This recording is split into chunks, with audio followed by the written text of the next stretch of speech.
నమస్కారం. సుమన్ టీవీకి స్వాగతం. నవంబర్ మాసం నవగ్రహాల సంచారం ఎలా ఉంది?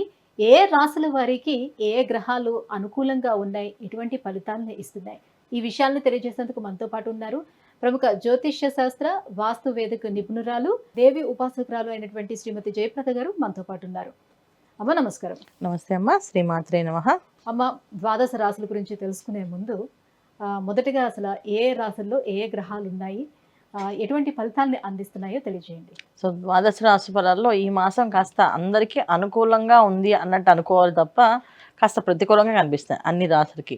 అయితే గోచారంలో మనం చూసుకున్నట్టయితే వృషభ రాశిలో గురువు.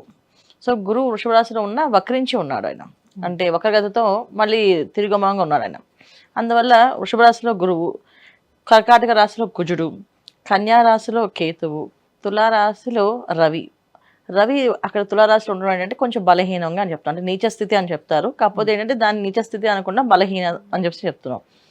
వృశ్చిక రాశిలో బుధుడు, శుక్రుడు, కుంభరాశిలో శని భగవాన్ వక్రగతితో ఉన్నాడు. ఈ విధంగా మన గోచారంలో ఉన్న గ్రహాలు, నవగ్రహాలన్నీ ఈ విధంగా ఉన్నాయి. సో ఈ విధంగా ఉండడం వల్ల ఏంటి అంటే కాస్త కొన్ని రాశులకి కాస్త ప్రతికూలంగా కనిపిస్తుంది, కొన్ని రాశులకి అనుకూలంగా ఉంది. అనుకూలంగా ఉన్న రాశులు హ్యాపీగా ఉన్నాయి అనుకోవడానికి కూడా లేదు. ఇక్కడ మళ్ళీ కుజుడు ఇక్కడ కర్కాటకంలో ఉన్నారు కనుక కాస్త అంత ఇబ్బంది పెట్టే లక్షణాలు కనిపిస్తున్నాయి మనకి. అందువల్ల ఏంటంటే ప్రతి మాసంలో మనకి ఏదైనా గ్రహస్థితి బాగాలేకపోతే కానీ భగవంతుడు ఒక అనుగ్రహం మనకు ఉంటే ఖచ్చితంగా సో మనకి బాగుంటుంది. సో ఈ మాసంలో ఏంటంటే కార్తీక మాసం ప్రారంభం. సో చక్కగా నవంబర్ మాసంలో ఎవరికి ఏది బాగున్నా బాగాలేకపోయినా ఈ కార్తీక మాసంలో చక్కగా వీళ్ళు శివాలయానికి వెళ్ళడం, దీపారాధన చేయడం, ఎంత కొంత కాస్తంత దానం ధర్మం ఏదో ఒకటి చేస్తూ ఉంటే ఖచ్చితంగా మంచి ఫలితాలు, సత్ఫలితాలు వచ్చే అవకాశం ఎక్కువగా ఉంటుంది. కానీ భగవంతుడు నామస్మరణ చేసుకుంటూ మంచి ఫలితాలు అందుకునే అవకాశం ఎక్కువగా ఉంటుంది. సో భగవంతుడు ఎప్పుడు మనకి ఇచ్చిన వరం ఏంటంటే ప్రతి మాసం ఒక్కొక్క, గత మాసంలో అమ్మవారి నవరాత్రులు, ఈ మాసంలో కార్తీక మాసం.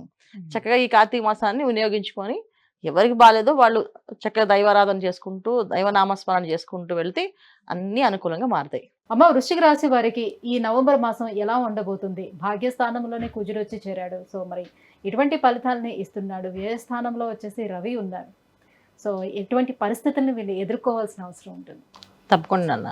వృశ్చిక రాశి వాళ్ళకి ఈ మాసం అంతా అనుకూలంగా ఉంది అని చెప్పుకోవడమే తప్ప కాస్త ప్రతికూలం కనిపిస్తుంది. అయితే ఎటువంటి ప్రతికూలం కనిపిస్తుంది అంటే ఇప్పుడు వీళ్ళు చేసిన పనులు ఏవైతే ఉన్నాయో అవి కాకుండా గతంలో ఎప్పుడో చేసిన ఏవైతే పనులు, ఏదైనా సాయం చేసినా, ఏదైనా ఒక మిస్టేక్ చేసినా అవి ఇప్పుడు ఈ మాసంలో కాస్త శిక్షింపబడే విధంగా మారుతాయి. అంటే పొరపాటు ఎవరికైనా సాయం చేద్దామని ఒక సైన్స్ పెట్టినా, షూటీస్ పెట్టినా అవి వాళ్ళ కట్టగా అది వీళ్ళ మీదకి రావడం కానీ, వీళ్ళకి కట్టమని చెప్పడం కానీ, ఒకవేళ వీళ్ళకి కట్టమని చెప్పి ఒత్తిడి చేయడం కానీ జరిగే అవకాశం ఈ మాసంలో వృశ్చిక రాశి వాళ్ళకి ఉన్నాయి. సో వ్యాపార రంగంలో ఉండే వాళ్ళకి, ఉద్యోగస్తులకి కాస్తంత ప్రతికూలంగా కనిపిస్తుంది. అంటే కంఫర్ట్గా లేకపోవడము, ఇబ్బంది పడ్డము. ఎందుకంటే ఇక్కడ కుజుడు రవి ఒకటే కాదు, కుజుడు శని భగవాన్ చూడడం, కుజశనులు ఇద్దరు వీక్షణ ఉండడం వల్ల కాస్తంత ఈయనకేమో తొందరగా పని చేయించుకునే ఉంటుంది. కానీ అక్కడ శని భగవాన్ ఎప్పుడైతే చూడడం మొదలైందో అక్కడ పని ఆలస్యం, ఆటంకాలు, అడ్డంకులు, విసుగు, చికాకు తెప్పించేస్తాయి. సో దానివల్ల వృశ్చిక రాశి వాళ్ళు జనరల్గానే వాళ్ళకి ఉండే తత్వం ఏంటి, ఆ పని ఆ క్షణం అయిపోవాలనుకునేవాళ్ళు. సో అవ్వలేదు అంటే అసలు వాళ్ళు ఏవంటే అవి మాట్లాడుతుంటారా, అలా మాట్లాడడం వల్ల ఈ మాసంలో వీళ్ళకి కాస్తంత ఇబ్బంది పడే, అంటే స్వయంకృత అపరాధాలు అంటారు కదండి, అది వాళ్ళు సొంతంగా వాళ్ళు చేసుకునేవే ఉంటాయి కష్టాలు. సో ఎవరైతే మౌనంగా ఉండి మన పని మనం చేసుకుంటూ వెళ్దామని ప్రయత్నం చేస్తారో వాళ్ళకి కాస్త అనుకూలంగా ఉంటుంది.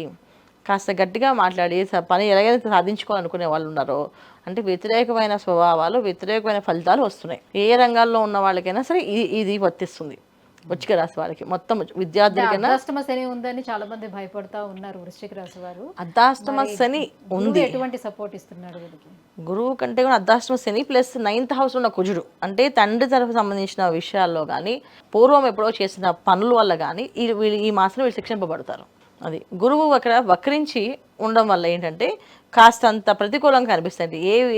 ఏ విషయమైనా ఈ ఉద్యోగంలో వాళ్ళకి కాదు, వ్యాపారస్తులని కాదు, అన్ని రంగాల్లో వాళ్ళకి కూడా ఇది వ్యతిరేక స్వభావం కనిపిస్తుంది. ఇప్పుడు మీడియా రంగంలో పనిచేసే వాళ్ళకైనా, వ్యాపారస్తులకైనా, చిన్న వ్యాపారం చేసే వాళ్ళకి కూడా కాస్తంత ఇబ్బంది. ఎటువంటి ఇబ్బంది వస్తుంటే ఏదో ఆ రోడ్డు మీద వెళ్ళిపోయే గాలివాన పడిన రాయి వచ్చి వీళ్ళు షాపింగ్ పడడం, అది పేలడం అనేది జరిగినట్టు ఉంటుంది పరిస్థితి. చిన్న పని చేస్తే సార్ అది పెద్దగా ఇబ్బంది పెట్టే లక్షణాలు ఎక్కువగా కనిపిస్తున్నాయి. సో అందుకని ఏంటంటే ఈ వృశ్చిక రాశి వాళ్ళు ఈ మాసం చాలా చక్కగా మౌనంగా ఉండడము, దైవ ప్రార్థన చేసుకోవడము.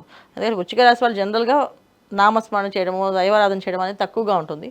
కాస్త ఎక్కువగా ఈ మాసం ఎక్కువ చేయడం. కార్తీక ఇటువైపు మాసం రవి కుజుడు అలాగే శని శని భగవానుడు ఇవన్నీ కూడా చాలా ఇబ్బంది పెడుతున్నాయి ఇబ్బంది కాబట్టి పెట్టింది. వీటన్నిటి గురువు కోసం కూడా ఎలాంటి అంత అనుకూలంగా పరిహారం లేదు. చేయాలని? గురువు కూడా అంత అనుకూలంగా లేరు. సో ఇవన్నీ కూడా ఇబ్బంది పడే అవకాశం ఎక్కువగా ఉంది కనుక వీళ్ళు ఈ మాసం ఏంటంటే, అంటే భగవంతుడు ఎప్పుడు మనకు ఒక అవకాశం ఇచ్చినట్టుగా ఈ మాసం ఇలా కార్తీక మాసమే కదా, శాకాహారాన్ని వీళ్ళు తీసుకోగలిగితే అన్నీ అనుకూలంగా మారుతాయి. తర్వాత అన్నదానం చేయించడం వల్ల, మౌనంగా ఉండడం వల్ల ఎక్కువగా వస్తుంది. సోమవారం పూట కాస్త మౌనంగా ఉండడం వీళ్ళకి అన్నీ అనుకూలంగా ఉంటాయి. లేదు మౌనంగా అంత రోజంతా ఉండలేమంటే ఒక గంట సేపు సోమవారం పొద్దున్న 6 నుంచి 7 వరకు మౌనంగా ఉండి ఏదో ఒక జపం చేసుకుంటూ ఇష్టమైన జపాన్ని, ఇష్టమైన మంత్రాన్ని చేసుకుంటూ ఉండడం వల్ల అన్ని పనులు అనుకూలంగా మారే అవకాశం ఉంది. కార్తీక సోమవారం, కార్తీక మాసం చాలా విశేషమైన ఫలితాలు వస్తాయి. ఈ విధంగా చేసుకుంటూ వెళ్తే అన్ని అనుకూలంగా మారే అవకాశం ఎప్పుడూ ఉంటుంది వీళ్ళకి.